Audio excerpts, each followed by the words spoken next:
Salut à tous, on se retrouve encore une fois pour une petite vidéo sur les compatibles Lego. Donc toujours dans l'univers de Star Wars, comme vous voyez derrière moi, et toujours en test le fond vert. Le même t-shirt puisque j'ai fait la vidéo en même temps que celle de T-Interceptor. Et donc aujourd'hui en fait c'est deux petits vaisseaux que je vais vous montrer. C'est le Starfighter A-Wing et le T-Fighter de Dark Vador, alors en personne. Donc encore deux kits, enfin c'est un kit avec deux vaisseaux intérieurs de chez Lepin. Il n'y avait pas de pièces manquantes. Donc ils sont vraiment assez sympathiques, surtout comme je vous l'ai dit dans la dernière vidéo, j'adore les T-Fighter. Ouais. Ça c'est le T-Fighter Advance. Il y a celui-ci normalement qui est articulé.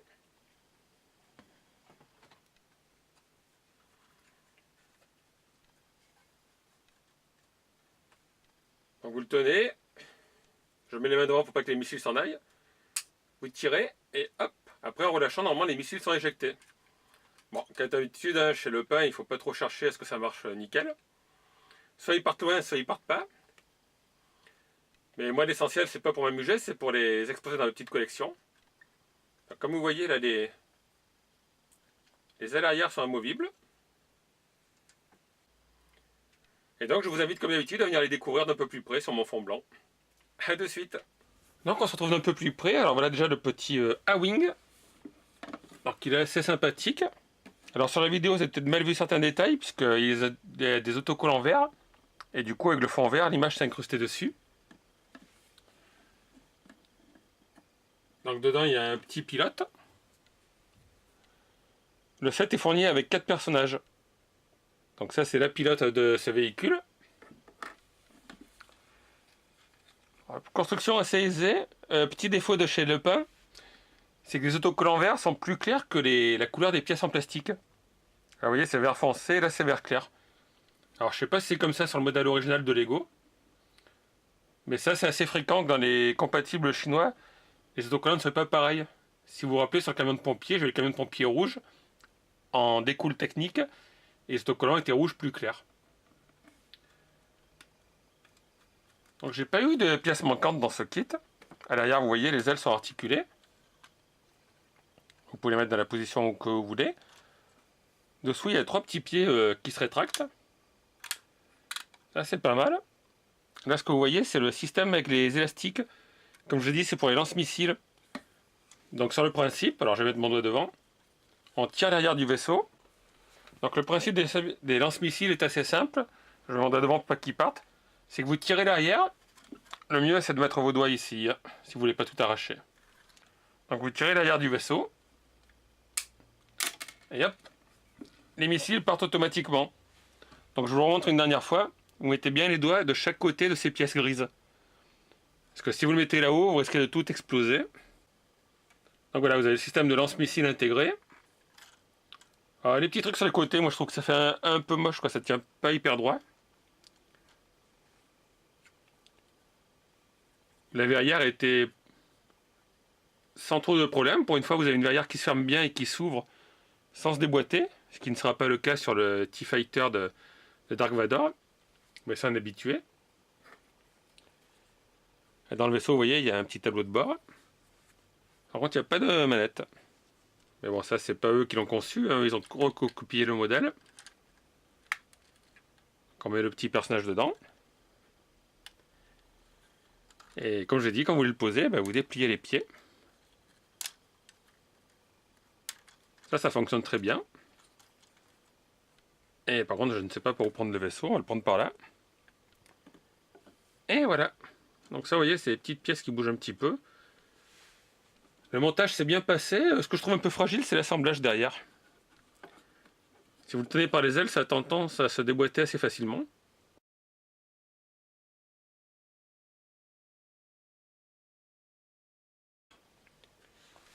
Donc voilà pour le A-Wing. On va regarder maintenant le T-Fighter. Alors bien sûr, le T-Fighter est fourni avec Dark Vador. Par contre, sur la notice, il nous montre une notice de chez Lego. Et il nous montre cette petite pièce noire qui est vendue dans le set. Et c'est censé se mettre dessous le casque pour ceux qui connaissent les produits de chez Lego. Sauf que là, elle sert à rien puisqu'apparemment le casque a été moulé différemment. Et si vous la mettez sur le personnage, le casque n'ira plus. Donc on a le personnage avec sa petite cape. Si vous voulez pas y mettre le casque, vous avez son visage. Donc là, et puis derrière, les marques sur le crâne. Donc un petit Dark Vador avec son sabre laser. Et nous avons le fameux T-Fighter de Dark Vador.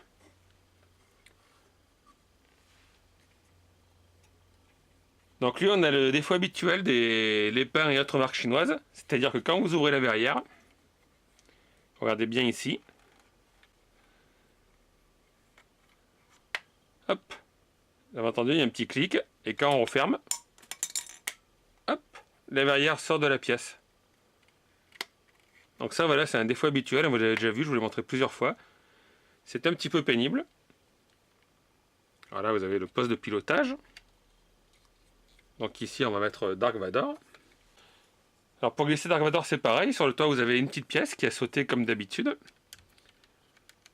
Donc c'est celle-ci. Et c'est le même problème qu'en bas. C'est-à-dire que quand vous fermez la pièce, derrière, ça se soulève. Donc il faut remboîter à chaque fois. Bon, mais ça, enfin, on est habitué. On enferme Dark Vador. Voilà, alors vous avez deux lance-missiles aussi, donc là c'est un système de pièces, ici des petites pièces noires. Il faut appuyer dessus, et ça fait sortir le missile. En fait on va mieux le voir dessous, vous voyez les pièces noires qui arrivent ici, et qui font effet de pression, et c'est ça qui lance le missile.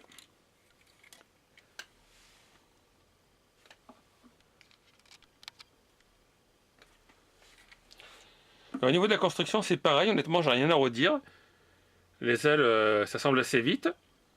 Le plus long, c'est la partie centrale. Après, de chaque côté, vous avez les ailes qui s'emboîtent. Et le corps central est en deux parties. Il y a la partie avant et la partie ronde à l'arrière. Donc là, le kit, j'ai oublié de vous dire le prix. Ça m'a coûté 29 € pour les deux. Le port était inclus. C'est pas excessivement cher. Alors lui, il n'a pas de pied pour se reposer. Ah. Mais là, vous voyez sous les ailes, il y a un petit système ingénieux qui fait que ça va il va se tenir lui-même sous son poids. Comme ceci. Donc pour 25 à 30 € suivant le vendeur, vous avez les deux vaisseaux et 4 figurines. Le Dark Vador qui est dans la boîte, le pilote, ce personnage de l'Empire, et cette fille. Et par contre, à l'intérieur, ils m'ont mis... Il y avait 1, 2, 3, 4 plaquettes d'armes. Donc ça, comme d'habitude, chez eux, les armes, je sais pas s'ils ont une réduction sur le moule. Mais vous avez de quoi faire. Hein. Après, vous pouvez acheter des personnages à l'unité et vous pourrez tous les armer. Et bien sûr, il y avait le petit sabre de Dark Vador. Cette pièce qui ne sert à rien, mais qui est quand même sur le plan. Qui est pour le casque de Dark Vador, mais je pense que c'est pour le casque version Lego et pas version Le Pen. Au niveau du mode d'emploi, ça allait pour une fois, les couleurs n'étaient pas trop confuses. Alors je vous ai mis quelques photos des deux vaisseaux. Donc la plupart des photos viennent de la page Facebook KO Brick, qui est très pratique pour être tenu un peu informé de tout ce qui sort en Chine. Donc là c'est le A-Wing.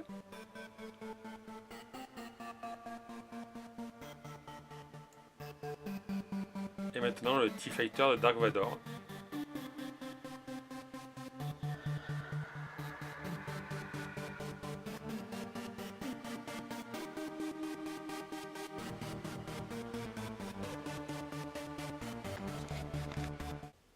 Donc voilà, si ce petit set de personnages vous a plu, n'oubliez pas que dans la description vous avez le lien vers le site où je les commande.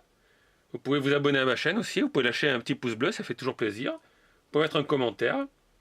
Et puis je vous dis à très bientôt pour une nouvelle vidéo sur des compatibles Lego. Ciao tout le monde!